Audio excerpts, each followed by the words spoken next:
Hi, Steve Rizzo here, and welcome to RizBiz. Today, what we're going to be doing is not brain surgery, folks, it's brain adjustment. If you remember last episode, I told you that feeling good is the fuel that drives motivation. Today, we're going to learn a success strategy that will not only take you to a better place in business, but in life. And in my view, that's the ultimate success. What I'm going to be showing you is how to start each day with an unstoppable attitude to succeed, how to keep that motivation going throughout the day, every day, regardless of your circumstances. And you know what? This whole process starts as soon as you open up your eyes to greet the day. I want you to get this. As soon as you open up your eyes to greet the day, you enter into consciousness. And it's at that moment that your creativity is at its most powerful. At that moment, you have an incredible opportunity to steer your thoughts and your emotions in the direction that you want them to go. In other words, you could really choose to seize the day, or you can let the day seize you. I think we can all agree that way too many people today, without them even realizing it, start their days off in a bad mood or a low mood at best, and they're not aware of what's happening to themselves. As soon as they open up their eyes, the first thing they focus on is the grueling day they had the day before, all the fires that weren't put out, the idiots that they had to deal with. Man, I know people, as soon as they open up their eyes, the first thing they do is they reach over to the nightstand, they grab their iPhone, and they start looking at all of the messages that need to be answered before they leave the house. Man, that's insane. Then what do they start doing? They start internalizing all the things that have to be done on the coming day. And they start mumbling to themselves, oh man, I got up late, I'm not going to be able to have breakfast, I'm going to have to get the kids, oh man, it's raining out now, I'm going to be in traffic for 45 minutes, I'm not going to make my flight, this is insane. Wow. And they can't understand why. As soon as they walk into work, their energy level is down here. Think. Think about what you have to do on any given day. Think of the responsibility that you have, the goals that you're trying to achieve. Your energy level can't be down here. It has to be up here. So what I'm asking you to do is to get your shift together. In other words, rather than waking up and focusing on all the things that's not working in your life, I want you to shift your focus and your way of thinking to the things that are good in your life. The things that you appreciate, the things that you're grateful for. And you know what? I don't care who it is or what it is. Maybe you're thinking of the person lying next to you or the person you wish was lying next to you. Maybe you're thinking of your children. Maybe you're thinking of the dog lying by the side of the bed. Maybe it's a particular event that's coming up, like maybe a Sunday football game or vacation, or maybe you're just having lunch with some friends. Listen to me. I don't care who it is or what it is. I just want you to feel it first thing in the morning and build from there throughout the day. Your only goal when you open up your eyes is to give yourself confidence to get through the day. Do not focus on what has to be done. Think about who you have to be in order to get it done. Now, why am I asking you to do these things? Very simple. Because an attitude of gratitude makes you feel good. And what do they say about feeling good? Feeling good is the fuel that drives motivation. I promise you, if you use this very simple success strategy every morning, as soon as you wake up and through the day for 3 weeks, it will eventually become a part of who you are. You will be creating a habit, a healthier habit. Let me ask you a question. What's wrong with feeling good about yourself? What's wrong with focusing on what's working in your life rather than fixating on what isn't working? What's wrong with feeling grateful for what it is that you have in your life? And by doing these success strategies and having them become a habit doesn't mean you're not going to be confronted with a challenge. Of course you will. That's why we're here on this planet. Every day you're going to be confronted with something. That's why I'm giving you this success strategy, because it will help you to bounce back a lot faster. Let's face it, man, we go through the course of our lives and we let people, situations, events, and circumstances to literally suck the energy right out of us. That's because we don't know that we have the tools to turn these things around. We don't know that we have the strategies. And we do. We can literally take so much more control of our lives if we just give ourselves a chance. I just gave you a really healthy success strategy, a common sense success strategy. I can only give you the strategy. It's up to you as to whether you use it or not. I'm Steve Rizzo. This is RizBiz. I'll see you next time. But until then, enjoy the process.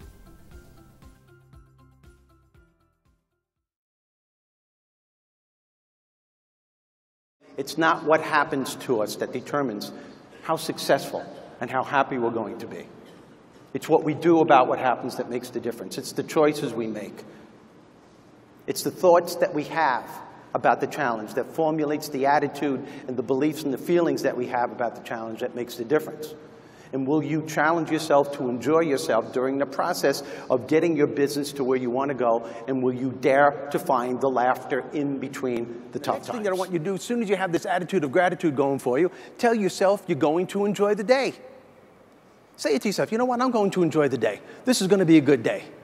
Visualize how you want your life to go. Visualize yourself having fun with your fellow workers, the people you're working for, who are working for you. Doesn't matter. Just visualize yourself achieving the goal. And always, always find the laughter within you and around you every day of your life. And that should start in the morning before you leave the house. There's humor all around you. We get so caught up in our thought process on what needs to be done, we let all the funny stuff in our lives just pass us by. How many married people are out there? Raise your hands. How many married people? Oh, there's humor there. Oh, there's humor there. As a matter of fact, it's essential. I always said a sense of humor is probably the number one thing that can keep a couple together. Humor, a sense of humor. But if you read Oprah magazine and if you read Cosmopolitan, they'll tell you the key to a healthy relationship is to understand your partner. Oh, really? That's absurd. You'll never be able to understand your partner. The only thing you need to understand is that you will never be able to understand your partner. It's impossible. You'll go out of your mind trying to do it. Hey, I've been married to my wife for 25 years. Till this day, I can't understand why I have to get in trouble for dreams that she has. Guys, you know what I'm talking about? You wake up in the morning, good morning. Oh, don't you good morning me. Well, what happened? Well, I just had a dream that you had an affair with another woman. And really, guys, your response should never be, really? What'd she look like? I just want to know if it's the same dream I've been having. Do me a favor, go to sleep, get an email address, let me know. Humor is everywhere. I take this stuff with me when I'm on the road. I think about these things that my wife and I do, it just gives me such a great feeling. And if you're married, you know you're going to argue, and the arguments are usually funny. I mean, really funny, because you never know what's going on. I had an argument with my wife about a month ago, and a friend called me up, and I said, I can't talk now, we're having an argument. He goes, what's it about? I said, I don't know, she didn't tell me. And they never tell you. Women, why don't you tell us what it is? And you know something's wrong because we're going out, we're ready to go to dinner, we're in the car. I look at her and I say, boy, you look great. She goes, mm-hmm. And I knew it right there. It wasn't even a word, it was just a mm-hmm. I say, something wrong? No, nothing. Nothing, there's nothing wrong. Green light, keep going. Green light, keep going. You sure there's nothing? Nothing, nothing. So you let it go. 20 seconds, you let it go, and all of a sudden you hear, you really don't care, do you? Where does that come from? And I look at her and said, of course I care. That's why I asked you. I asked you what is wrong. And then she says something that is totally illogical. Well, if you don't know, I'm not going to tell you. Well, if you don't tell me, I'm not going to know. What am I, the amazing Kreskin? And guys, what do? The dumbest thing in the world. We start guessing what it might be. Don't do that, because then you're telling her stuff that she didn't even know about.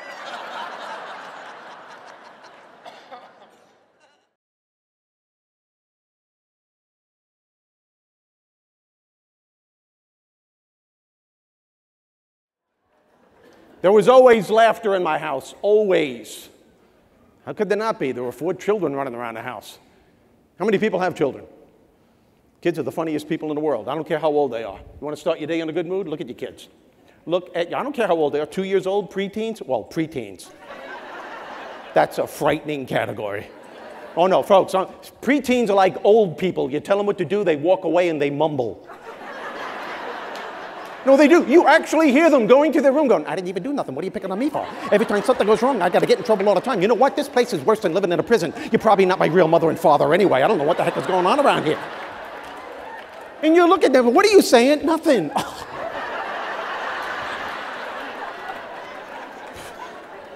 Can't even breathe. Excuse me for breathing. right? That look. They give you that look, like you're a blithering moron in their eyes. Then you have that whiny stage, that 4-year-old, 3-year-old, 7-year-old, that, I want it. I don't know why they always pull on their clothes when they do that. Thank God we grow out of that. Hey, maybe not. Maybe that's the attitude to have today, trying to get a raise from your boss. You don't give me nothing.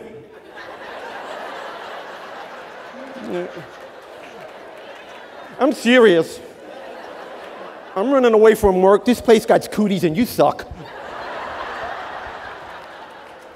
Boss is yelling at you on the way out and you're going, I can't hear you, I can't hear you, ah. I know you are, but what am I? You know what the greatest thing is about having kids? And I know you're going to agree with me, is watching your kids grow up to be just like you. You actually see you. My son thinks he's a comedian. That's really not funny. Folks, when he was younger, he was always making people laugh in elementary school, always making people laugh. He was a big clown. He was great at it, but we had a problem. He kept getting in trouble. He wouldn't stop. He didn't know how to control it. One time he came home from school. I said, hey, how was school? He said, good crowd, good crowd. I said, hey, don't get smart with me. He said, don't worry, I don't want to confuse you.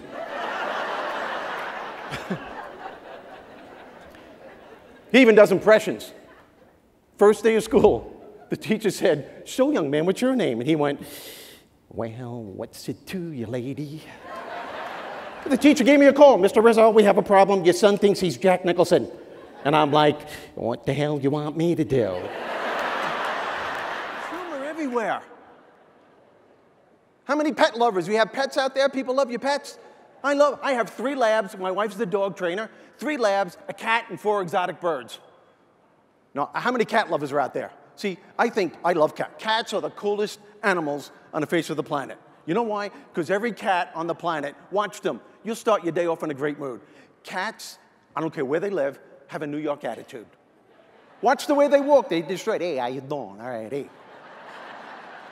I'm serious. If cats could talk, they'd go meow, meow, bada bing, meow. Hey, I'm walking here. They always have that attitude. How you doing? Dogs are the complete opposite. I love my labs, but they are the most neurotic animals on the face of the planet. Dogs always have that stupid, guilty look on their face, even if they didn't do it. You know, you come home and you go, who made this mess? Oh, God, it must have been me. I'm so sorry, I was walking. It came out. Apparently, I'm not well. And the cat's hanging out in the living room going, what a moron. Geez, what is your problem? I did it and you take the blame. And I have exotic birds. I love my birds. I have an African gray. Do yourself a favor. Tonight, tomorrow, whenever you want to, go online. Look up African gray. It will tell you it is the smartest animal on the planet. Beats out chimpanzees now, dogs, and dolphins. We weaned this bird since it was a baby.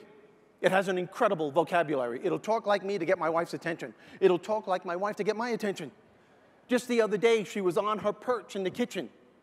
She went to get off to go for a walk, and she's walking in the kitchen. One of the dogs were in the way, and she goes, Wally, move, I said now. The dog goes, geez, what the heck?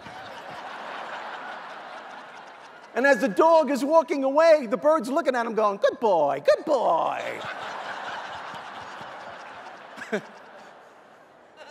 I'm not making this up. It has a sense of humor. It sits on its perch in the kitchen and beckons to all 3 dogs. Wally, Jesse, Brandy, dinner's ready. And the dogs are running around the house looking for their food. And they look up at the bird, and the bird's looking at them going, ah, ah, ah, ah, ah, ah. These are the things I take with me. These are the things that can put you in a great mood. That's how you get through the day. I remember this stuff when I'm on the road. Another thing that can put you in a great mood every day, do something nice for somebody. Do something nice for somebody. There's nothing that can bounce you back to enjoy the day than that. If you're walking through town, for example, and you see a parking summons on someone's windshield, just walk over to it, rip that sucker up, and throw it away. Why should that person have to pay for that? And you'll feel so much better. All these things that I am telling you is giving you a different thought process, a different focus to look at life from a different perspective. Scientists are all in agreement today that our lives move in the direction of our most dominant thoughts and what we focus on day in and day out. Not only do our lives move in the direction of what we focus on and what we think about, but those very things that we're thinking about and focusing on are moving closer to us. In other words, people, the more you focus on your lack, the more of that you're going to get back. Watch how your kids grow up to be just like you. That's the best part. My son thinks he's a comedian. That's really not funny. When he was in elementary school, we had a problem. He was making people laugh, but he didn't know when to stop. He was getting in trouble. He always thought he was on stage the whole time. One time he came home from school, I said, "Hey, how was school?" He said, "Good crowd, good crowd." I said, "Don't get smart with me." He said, "Whoa, don't worry, I don't want to confuse you." I know. He even does impressions. First day of school, true story. First day of school, the teacher said, "So, young man, what's your name?" And he went, "Well, what's it to you, lady?" Teacher gave me a call. "Mr. Rizzo, we have a problem. Your son thinks he's Jack Nicholson." And I'm like, "What the hell you want me to do?"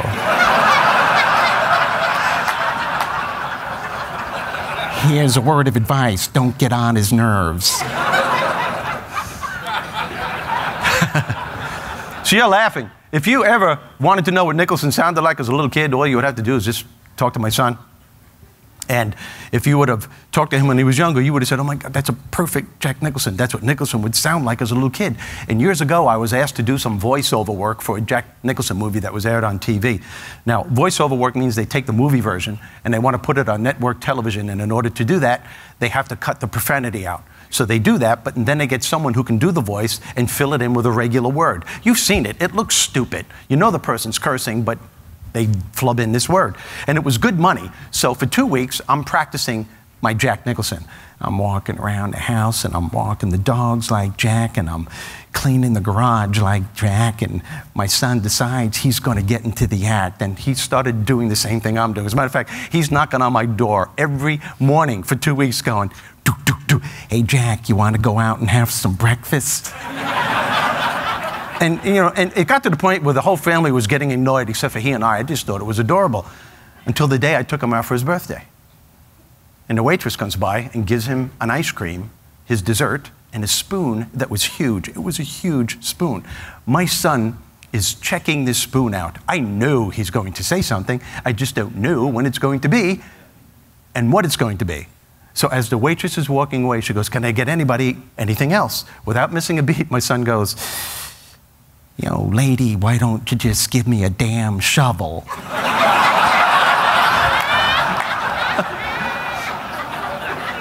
Did you ever reprimand a kid as you're reprimanding him, you're telling him it's not funny as you're laughing at the same time? Because you know what he did was wrong, but the comedian part of me is going, "That's ingenious, man. That's really funny. I love this kid."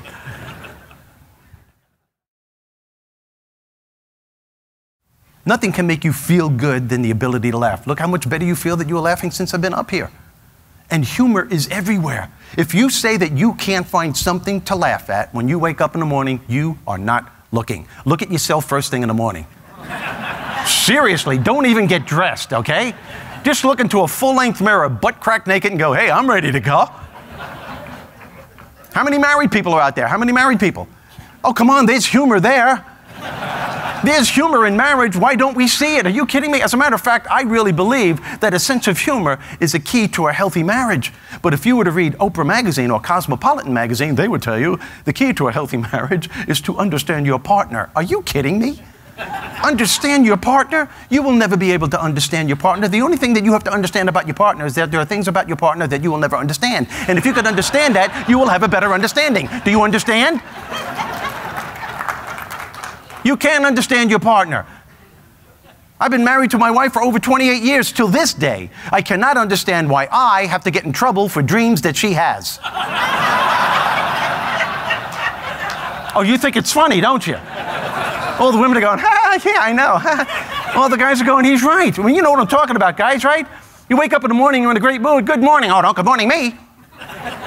Well, what happened? Well, I just had a dream that you had an affair with another woman. Guys, believe me, your response should never be, really? What'd she look like? I just want to know if it's the same dream I've been having, that's all. You didn't get an email address or anything, did you? Go back to sleep, get a phone number, let me know. There are so many things in the marriage that are just so funny because you know when a woman's upset with you because they don't come right out with it. They ask you a question. There's a question with a sarcastic tone to it. You know, and it's that question that you know that something's wrong. A lot of times I'm coming home, you know, from right off a plane, my driver's taking me home, and I get home, and we have a dinner engagement, so I'm taking my clothes off, and I'm throwing my clothes everywhere to get into the shower, and there's my wife when I get out of the shower, holding my underwear going, are these yours? And I'm looking at her going, well, they better be. Because if they're not, I have a few questions of my own to ask.